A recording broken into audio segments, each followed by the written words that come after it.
사람이 혼자 사는 것이 쉽지가 않습니다.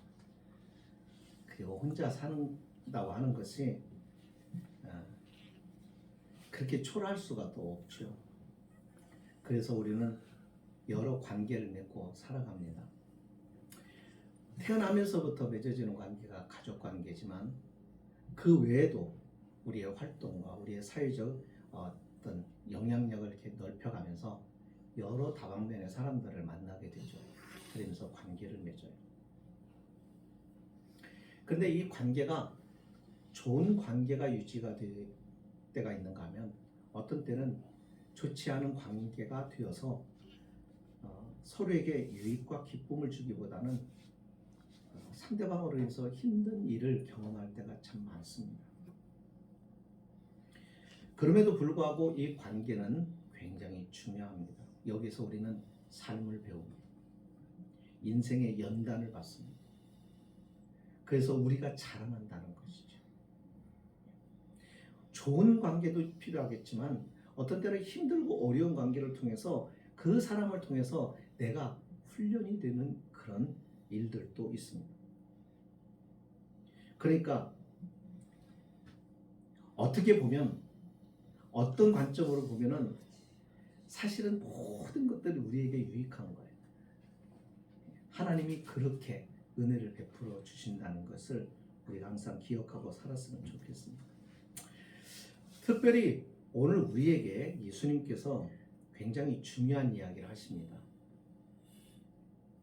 무슨 얘기냐면 본문에는 이런 얘기예요. 쉽게 얘기하면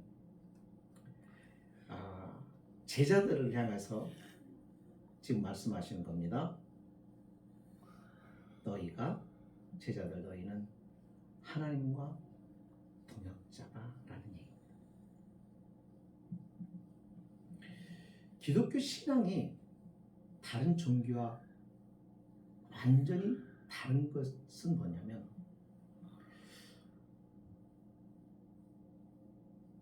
하나님이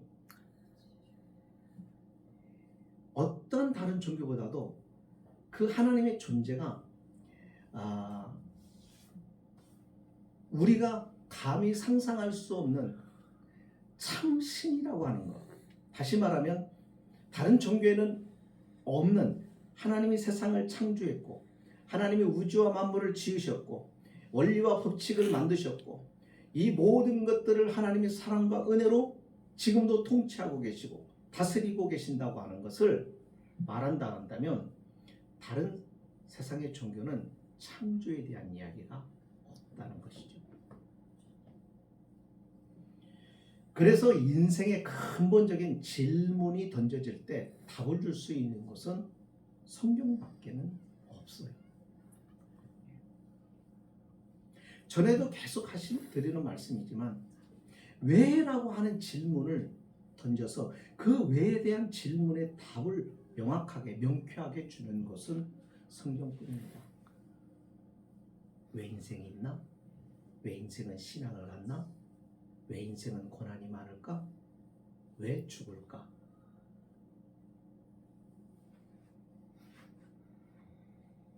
가장 기본적이고 근본적인 거죠. 왜 죽죠? 여기에 대해서 말하고 있는 대답을 주고 있는 것은 성경밖에 없죠. 그것은 하나님이 유일한 이 세상의 통치자고 살아계시고 지금도 모든 우주 만물을 다스리시는 그 하나님이죠. 다른 종교들은 대체적으로 보면 추상적이에요. 그리고 거기에는 질문에 대해서 답을 줄 수가 없는 것들이 많아요.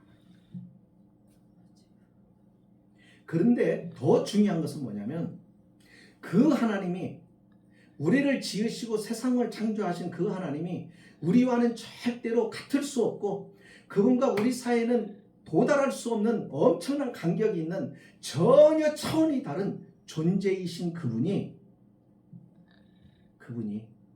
우리를 어떻게 대하시느냐는 거예요. 친구처럼 인격적으로 우리를 찾아오시고 만나시고 함께 하신다는 것입니다. 이게 다른 거예요. 다른 종교는 그래서 사람들이 그 신은 가만히 있고 그 신은 저기 어딘가에 있고 그 신을 찾아가는 종교예요. 그래서 그 신을 향해서 열심히 어떻게 하면 찾아갈 수 있을까? 선하게 살면 도달할 수 있을까? 내가 어떻게 절제하고 나를 어떻게 절제하면서 통제함으로 그 선에 그 신에게로 도달할 수 있을까라고 생각한다고 한다면 우리는 그게 아니잖아요. 우리에게는 그런 노력이 없잖아요. 하나님이 그냥 찾아오시는 거예요. 신과 인간이 만날 수 있는 가장 쉬운 방법이 뭐예요? 인간의 신을 찾아가는 거예요? 신이 인간을 찾아오는 거예요? 신이 인간을 찾아올 때 가장 쉽게 만날 수가 있어요. 이게 다른 겁니다. 그래서 세상 사람, 다른 종교들은 인간이 어떻게 선행을 할까? 어떤 노력을, 어떤 고행을 통해서 신에게 도달할까라고 생각해서 항상 그들의 생각은 인간의 행위에 대한 이야기들이 많아요. 오늘 그런데 우리는 은혜에 대한 얘기가 많죠. 은혜다. 그분을 만나는 것도 우리가 노력해서가 아니라 그분이 찾아오셔서 우리가 믿게 된 것이 우리의 열심과 노력이 아니라 그분이 우리에게 찾아오심으로 우리가 하나님의 자녀가 되었다고 하는 것. 그런데요, 더 나아가서 그분이 우리와 함께 일하신다는 것. 어떻게 신이 인간하고 같을 수가 있죠? 그것은 가능한 것이 아니에요. 그럼에도 불구하고 그분이 스스로가 그렇게 우리를 대접하신다는 거예요. 그래서 하나님이 우리에게 말씀을 주셔요. 그래서 이 말씀은 뭐냐면 인격적인 존재이기 때문에 인격적 존재가 인격적인 대상을 향해서 서로 소통을 이룰 때 하는 방법이 말이죠. 언어예요. 자녀를 키울 때도 힘으로 키우는 게 아니라 권위로 키우는 게 아니라 말과 인격으로 설득하면서 키웁니다. 그래야 자식이 바르게 커요. 우리는 그것을 잘 몰라가지고 아버지의 권위로 힘으로 두려움으로 회초리로 키워가지고 아버지 그러면 두려운 대상이 되어버렸어요. 반대로 오늘날에는 아버지가 너무 가벼워. 그냥 친구 같아. 권위가 사라져버려요. 또 이렇게 되면 이것도 문제더라고요. 어쨌든 하나님은 우리를 다스리시고 우리를 다루실 때 항상 말씀과 그리고 우리의 그 말씀을 받아들이고 그 말씀을 이해하고 그 말씀을 생각하면서 그 말씀대로 살지를 못하는 우리가 그 말씀대로 살 수 있도록 시간과 기회와 이와 같은 것들을 허락하시고 기다려 주신다는 거예요. 이게 다른 거죠. 바울은요 고린도후서 6장에서 그런 말을 합니다.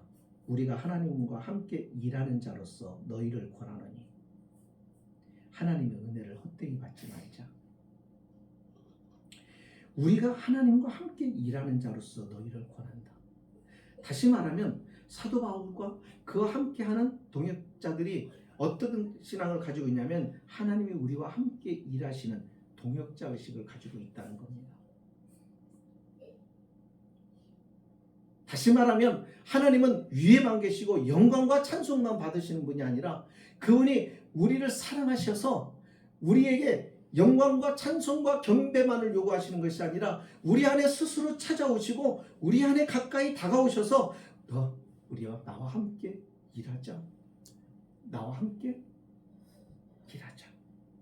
그렇게 우리를 대하신다는 얘기죠. 오늘 말씀이 그거 아닙니까? 26절에 내가 아버지께로부터 너희에게 보낼 보혜사 곧 아버지께로부터 오는 나오시는 진리의 성령이 오실 때 그가 나를 증언하실 것이요. 자, 이 말씀을 자세히 보십시다. 여기 보면 보혜사 성령께서 오시는데 그가 누구로부터 옵니까? 하나님 아버지께로부터 보내심을 받은 자라는 거예요. 그런데 아버지께로 부터 오시는 그 성령, 진리의 성령 그분이 오셔서 무엇에 대하여 증언하신다고요? 나를 증언하신다고. 예수님에 대해서 증언하신대요. 그리고 그 다음에 27절에 너희도, 제자들을 가리키는 겁니다. 너희도 처음부터 나와 함께 있었으므로 증언하느니라. 다시 말하면 제자들 역시 너희도 나의 증인이 되리라고 말씀하시는 거예요. 성령도 예수를 증언하고 너희도 나를 증언하게 될 것이다. 여기서 순서가 굉장히 중요합니다. 주님께서는 성령의 증거를 먼저 말씀하십니다. 그리고 제자들의 증거를 그 다음에 말씀하시는 이유가 뭐예요? 성령이 아니고서는 우리의 증거는 무기력하기 때문에 그래요. 다시 말하면 우리가 예수님을 만나고 우리가 예수님을 알고 예수님을 경험하고 예수님에 대해서 인격적으로 체험하면 우리 안에 어떠한 본능적인 행동이 나오느냐면 그분에 대해서 자랑하고 싶고 그분을 전하고 싶고 그분을 말하고 싶고 그분을 설명하고 싶고 이런 일들이 나오는 것이죠. 근데 이것이 성령이 하시는, 하나님이 하시는 일이라는 것. 예수님을 보내시고 예수님이 참 하나님이시다. 하나님이 구약 선지자들에게 말씀하셨던 바로 그 구원자다라는 것을 세상으로 선포하고 알려주시기 위해서 성령께서 친히 그 일을 하시는데 거기에 예수님이 제자들이 함께 동역자로 쓰임받는다는 얘기입니다. 성령은 언제나 증인으로 활동을 하십니다. 그래서 성령의 증거하시는 것이 가장 중요한 게 두 가지예요. 하나는 뭐냐면 성경을 기록하게 하세요. 이 성경은 예수 그리스도에 대한 이야기입니다. 처음부터 마지막까지 예수 그리스도에 대한 이야기예요. 이 책이 사람들을 여러 저자들을 통해서 기록됐다고 얘기하지만 그 사람들 모두에게 성령이 개입하셔서 그들로 하여금 이것을 쓰게 하시는 내용이 전부 오랜 세월을 통해서 수많은 사람들을 동원해서 이 본문을 같은 자리에서 같은 시대 같은 시간에 모여서 쓴 게 아니라 각자가 다른 시대에 살면서 기록해 이 내용을 전체로 모아놓은 것 아니겠어요? 그런데 서로 충돌이 없고 그 내용이 전부 하나 저자가 쓴 것처럼 그렇게 이어져 있다는 것이죠. 그 얘기는 성령이 기록하셨다는 것. 그래서 디모데후서에서는 이런 말을 하죠. 모든 성경은 하나님의 감동으로 된 것이 바로 성경이다. 성경은 하나님의 감동으로 된 하나님의 영을 부으셔서 기록하게 해서 쓴 책이다. 그래서 성경을 성령께서 기록하게 하시고 개입하셔서 이 일을 기록하게 하시고 그 다음에 이 성경을 읽고 이 성경을 접하는 사람들의 이 말씀이 그 속에서 싹이 트도록 어떤 것? 믿음의 싹이 트도록 이 말씀이 하나님의 음성으로 들려주도록 이 말씀이 이해가 되도록 개입하시고 경험하게 하시고 그 일들을 또한 성령께서 하신다. 이것을 다른 말로 말하면 성령의 내적인 증거다는 것입니다. 우리 안에서 성령이 일하시면서 우리로 하여금 이해되고 믿어지게 하시는 것. 그렇기 때문에 성령이 아니고서는 절대로 하나님의 말씀을 이해할 수도 이 말씀을 믿을 수도 없다는 것. 말씀이 믿어진다는 것은 성령이 내 안에서 이 말씀이 이해시키고 가르치고 그것이 받아들여 줄 수 있도록 설명해 주고 있음을 우리가 경험하는 것. 이게 바로 성령이 하시는 일입니다. 그래서 오늘 우리가 신앙생활하면서 정말 중요한 게 뭐냐면 하나님의 말씀을 안 읽고서 신앙생활을 하면은요 문제가 생기게 꼭 되어 있어요.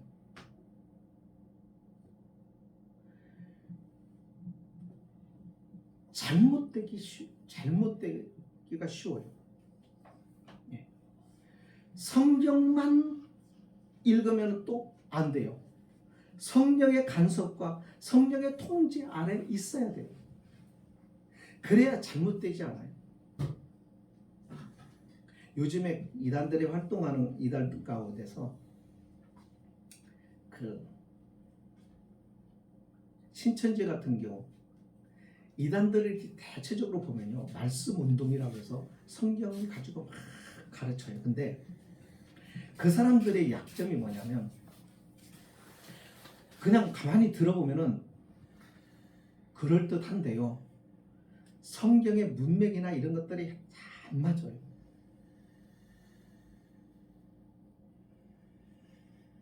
그들 나름대로 해석하는 거예요. 그래서 방향이 달라지는 거예요. 우리가 바라봐야 될 주님이 아니라 엉뚱한 곳으로 초점이 옮겨져요. 그거는 사람이 아무리 연구해서 정확하게 이 말씀을 이해하려고 해도 정확하게 초점을 맞출 수가 없어요. 누가 도와주셔야 되냐면 성령이 도와주셔야 되는데요. 성령을 의지하는 방법의 하나가 뭐냐면 하나님 앞에 자신을 맡기고 그분의 역사하심을 기대하고 그를 의지해야 되는 거예요. 이게 뭐냐면 기도예요. 그러니까 기도를 통해서 하나님의 성령이 우리 안에서 말씀을 읽을 때 이 말씀을 조명해 주지 않으면 우리는 말씀을 내가 가지고 있는 지식과 경험을 토대로 해서 말씀을 보기 시작하는 거예요. 하나님이 기록하신 성령이 기록하신 그래서 성령이 기록하실 때 의도와 뜻이 있잖아요. 그것을 성령의 간섭과 도우심을 받아가지고 읽어야 성령께서 이 말씀을 통해 우리에게 전달해 주시고자 하시는 그 의미와 뜻을 정확하게 볼 수가 있는데 성령의 도우심이 없이는 이게 정확하게 볼 수가 없기 때문에 엉뚱한 대로 가는 것입니다. 그래서 문제가 생기는 거예요. 또 어떤 분들은 그냥 기도만 해요. 말씀은 안 봐요. 말씀은 안 배워요. 기도만 하면 신비주의에 빠집니다. 마귀가 장난을 치기가 가장 좋은 사람, 그 사람. 이상한 경험들을 하게 합니다. 그래서 이것이 하나님의 영의 인도하심을 받는 건지 사단의 영의 인도하심을 받는 건지 이게 모호한 상태에서 하나님의 영의 인도하심을 받지 않고 누구의 통제를 받느냐면 사단의 통제를 받아요. 분별력을 상실해요. 그래서 뜨겁고 열정은 있는데 방향이 엉뚱한 데로 가요. 하나님이 아닌 다른 이상한 체험들을 해요. 예수님은 마지막 때에 똑같이 그런 성령의 체험 비슷한 체험들을 하는 사람들도 있을 거라는 거예요. 이단들 가운데서. 그 예수님의 말씀뿐만이 아닙니다. 구약에도 보면은 출애굽 당시에 10가지 재앙을 하나님이 내릴 때 애굽의 술사들도 모세와 아론이 하나님의 이름으로 기적을 행할 때 흉내내는 것을 우리가 경험합니다. 그렇다는 거예요. 때로는요 하늘에서 불이 내리기도 한다고 그랬어요.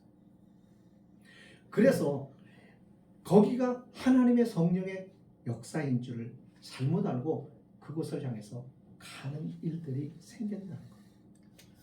그래서 마지막 때 주님이 여기 있다 저기 있다라고 할 때 너희들은 흔들리지 말아라 하는 게 뭐냐면 중심을 잡으라고 하는데 그 중심을 잡고 우리가 바르게 하나님의 참 믿음에서 이렇게 의지하고 살아가야 되는데 그게 가능하려고 하면 우리가 하나님의 말씀을 읽는 일을 게을리하면 안 돼. 읽어야 돼. 여러분 어떻게 믿음의 생활을 하고 계세요? 읽으셔야 돼요. 말씀을 잘 읽으셔야 돼요.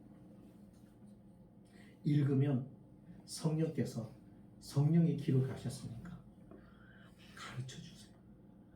말씀을 이해하게 하시고 설명해 주시고 깨닫게 해주셔서 우리가 어떻게 믿음의 길을 걸어가야 하는지, 무엇을 바라봐야 할 것인가를 보이게 하시고 우리를 인도해 가신다는 것입니다. 근데 요즘에는 안 읽는 분들이 꽤 많아요. 목사님 바빠요. 네. 우리는 바쁘다고 밥 안 먹는 게 아닙니다. 바쁘다고 해서 우리가 해야 할 거 안 하는 거 아니에요. 다 합니다.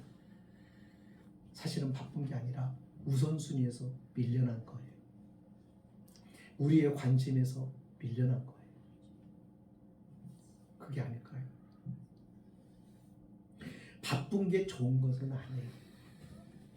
하나님은 우리의 인생을 바쁘게 살라고 말씀하신 적이 없어요. 바쁘게 살면은 하나님 앞에 기도할 수 없어요. 하나님 앞에 나아갈 수 없어요. 묵상할 수 없어요. 묵상하면 생각과 믿음의 깊이가 얕아져요. 믿음이 깊이 들어가려고 하면 묵상이 필요해요. 말씀을 깊이 묵상하는 게 필요해요. 하나님과 깊은 교제하려고 하면 시간이 필요한 거예요. 근데 그것이 빠져버리면 하나님과는 믿음이 얕아져 버려요. 믿음이 얕아서 뿌리가 깊지 않으니까 시련이 오고 풍랑이 불어닥치면 이 믿음 자체가 손도리째 흔들리기 시작해요. 그래서 시련을 겪어보고 시련을 경험해 봐야 그때서 아는 거죠. 내 믿음이 어느 정도의 수준인가. 성령께서는 오늘도 저와 여러분의 삶 속에서 일하고 계십니다.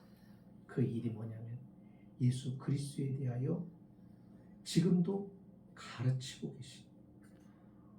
우리는 때때로 신앙생활을 오래 했으니까 나는 하나님을 잘 알아, 나는 예수님을 잘 알아, 이렇게 생각하는 성도들이 참 많은. 그런데 아닙니다. 지식적으로 아는 몇 가지는 가지고 안다고 말하는 게 아닙니다. 안다는 것은 체험한다는 거예요. 헬라 사람들은 안다고 말할 때 지식적으로 아는 것을 아는 것으로 말했지만 히브리 사람들의 사고 속에는 하나님을 안다, 누구를 안다라고 했을 때 이 아는 것은 그 사람과의 관계 속에서 교제를 통해서 진심으로 아는 것, 인격적으로 아는 것, 체험한 것을 안다라고 말하는데 우리의 신앙도 똑같습니다. 하나님을 잘 아셔야 돼요. 그렇지 않으면 교회는 열심히 다니는데 하나님과 상관없는 삶을 사는 사람들이 많이 생겨나요.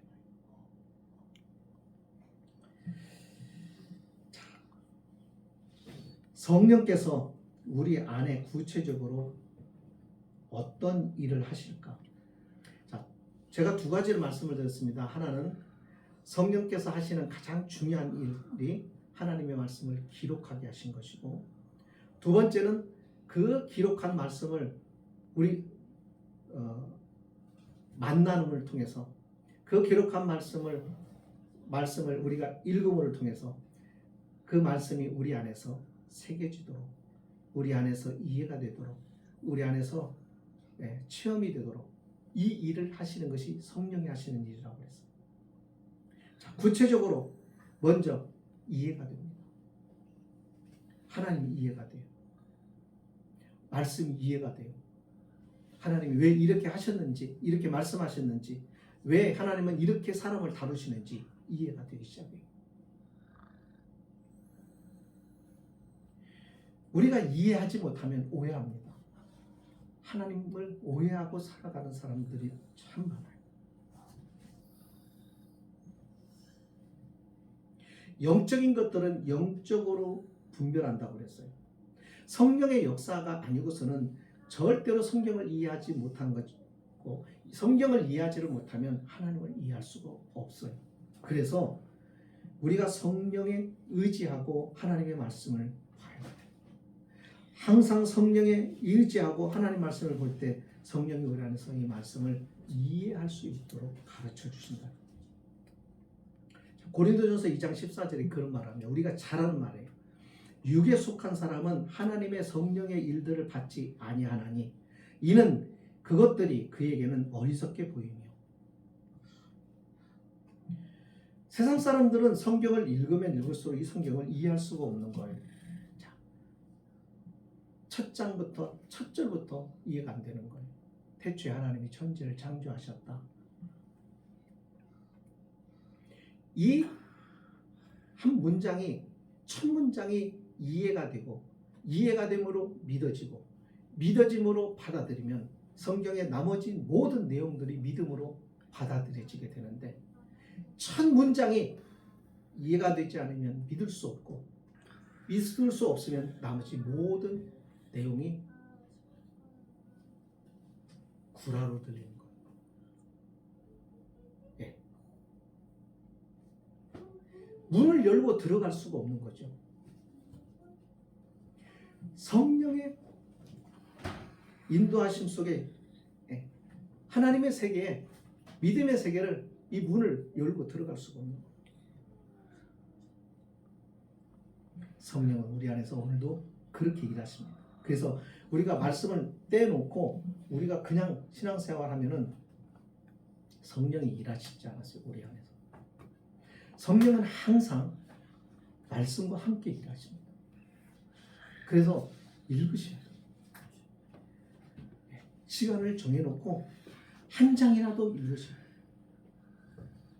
많이 읽는 게 중요한 게 아니라 단 몇 절을 읽어도 읽고 그것을 생각하시고 이거 읽고 그 뜻이 무엇인가를 알려고 하나님께 질문하시면서 그렇게 시간을 갖는 것이 정말 필요한 거예요. 그렇지 않으면 우리 믿음을 보장할 수가 없어요. 그러니까 다 어떻게 되면 우리의 신앙이 종교화되어 버리는 거예요. 딱딱하게 굳어져요. 화석처럼. 종교적인 모습은 있어요. 근데 뭐가 없어요? 사랑과 열정과 생명력은 없는 거예요.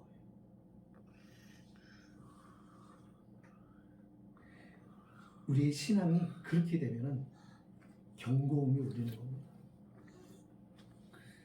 자, 두 번째는 성령이 우리 안에 사시는지 뭐냐면 깨달음이에요. 죄에 대한 깨달음. 죄가 많아서 죄의식을 갖는 게 아닙니다. 사도 바울이 나는 죄인 중에 괴수라고 그렇게 고백을 한 말은 사도 바울이 우리보다 더 많은 죄를 지었기 때문에 그렇게 말하는 게 아니라 성령께서는 성령 안에 거하는 사람들은 하나님께서 눈을 밝혀 보이게 하시기에 우리가 볼 줄 못하는 일반 사람들이 보지 못하는 눈이 열려서 보게 되는 그게 뭐냐면 자신이 어떤 사람인가를 알게 되는 거죠. 깨닫게 하십니다. 죄에 대한 자각이 없으면 문제의식이 없고 나에 대한 문제의식이 없으면 내가 하나님을 필요로 하지 않습니다. 내가 하나님이 간절히 필요한 것은 뭐냐면 내 힘으로 할 수 없고 그분의 은혜와 아니면은 이 문제가 해결이 되지 않은 것을 알기 때문에 하나님을 찾을 수밖에 없는 거예요. 그래서 하나님을 갈망하는 거예요. 내가 어렵고 힘들면 나를 도와줄 사람을 찾는 거예요. 내가 힘들지 않고 그렇지 않고 편안하고 그러면 찾을 이유가 없죠. 그래서 사람들이 고난을 받고 힘겹고 사는 것이 피곤하고 어렵고 그러면은 하나님을 의지하는 사람들이 많은데 그렇지 않으면 하나님이 필요하지 않은 거죠. 그래서 가끔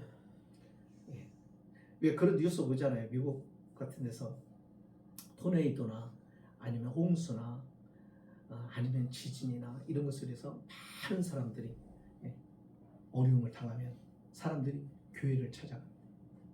예, 예배를 드리러 나오는 사람들의 숫자가 많아진대. 우리도 그랬습니다. 가난하고 힘들 때는 힘들고 어려우니까 하나님을 찾았어요. 그런데 부유하고 넉넉하니까 하나님을 떠나요. 멀어져요. 마음이 멀어져요. 그렇지 않나요? 우리 각자의 책임, 저도 마찬가지. 목사도 편하면 안 되더라고요.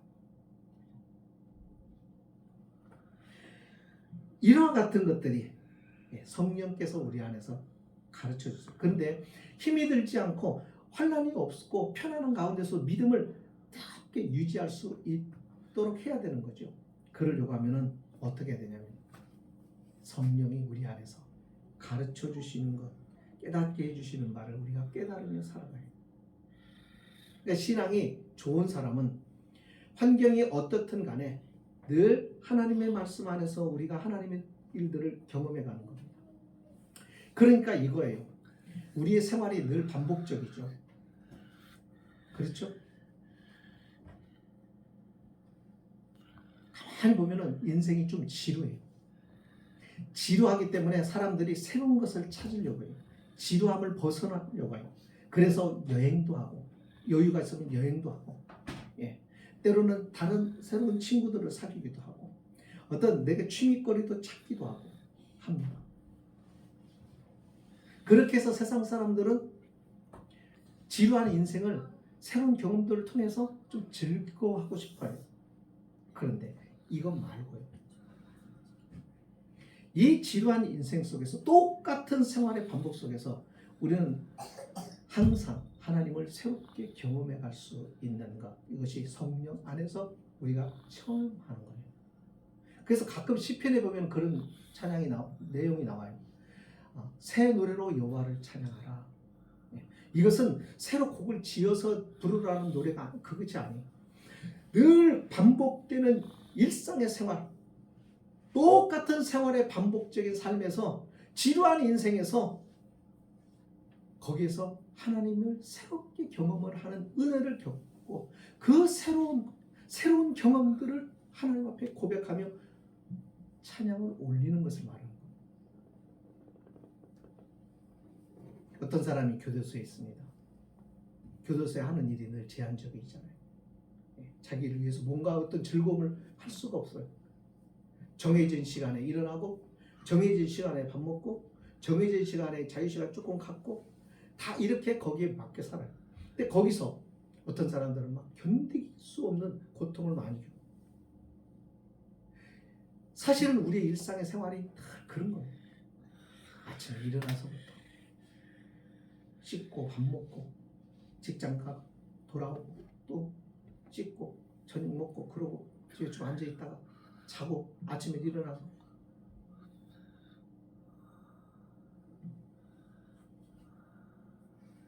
성도는 구원받은 자는 바로 이 성령을 안에서 새로운 하나님의 은혜들을 체험해 가는 거예요. 자, 그렇게 할 때 자신이 누구인지를 알고 나에 대한 어떤 죄에 대한 깨달음을 갖게 되면은 그 다음에는 내가 누구를 의지해야 되겠다고 하는 판단이 섭니다. 하나님을 신뢰하기 시작합니다. 그래서 구주를 믿고 그 주님께 나를 의탁하죠. 성령 안에서 우리는 이 세 가지가 늘 일어납니다. 이해와 죄에 대한 깨달음과 그래서 나의 연약함이 주님으로 인하여 내가 의지할 수 있고 그분이 나의 도움이시고 그분이 나에게 필요들을 채워주심을 알면서 그를 신뢰하기 시작합니다. 그래서 이 일들이 매일의 삶 속에서 일어나는 것이 경건의 삶이죠. 자, 이게 바로 주님이 원하시는 믿음의 사람이에요. 그렇게 될 때 비로소 우리가 뭘 할 수 있냐면 27절에 있는 것과 마찬가지로 증언이라는 것을 할 수 있는 거예요. 주님이 체험이 되어지니까 주님을 말하기 시작해요. 제가 지난 목요일 날 이발소에 가서 이발을 하는데 그 이발하시는 분에게 물었어요. 전에도 몇 번 물었어요. 예수 믿으세요? 예수 믿으세요? 쭉 이제 얘기를 하니까 자기는 안 다니는데 자녀들은 다닌다고 그러더라고. 열심히 해요. 새벽에도 가고. 그런데 그분이 하는 얘기가 그런데 저보고는 가자고 안 해요. 이러더라고요.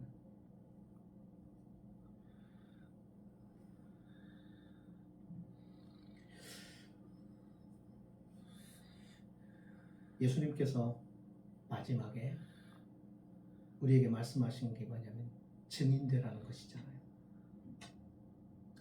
증인되라는 것은 그게 우리의 하라고 한다고 해서 우리가 이렇게 할 수 있는 게 아니라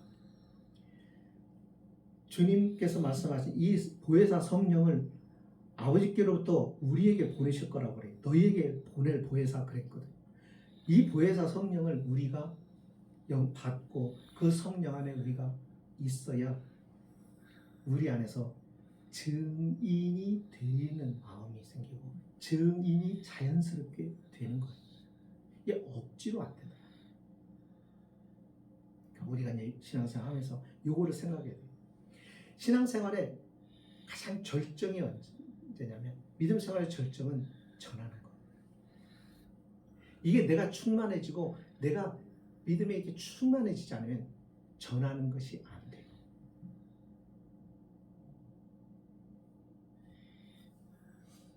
억지로 하는 게 아니더라고요.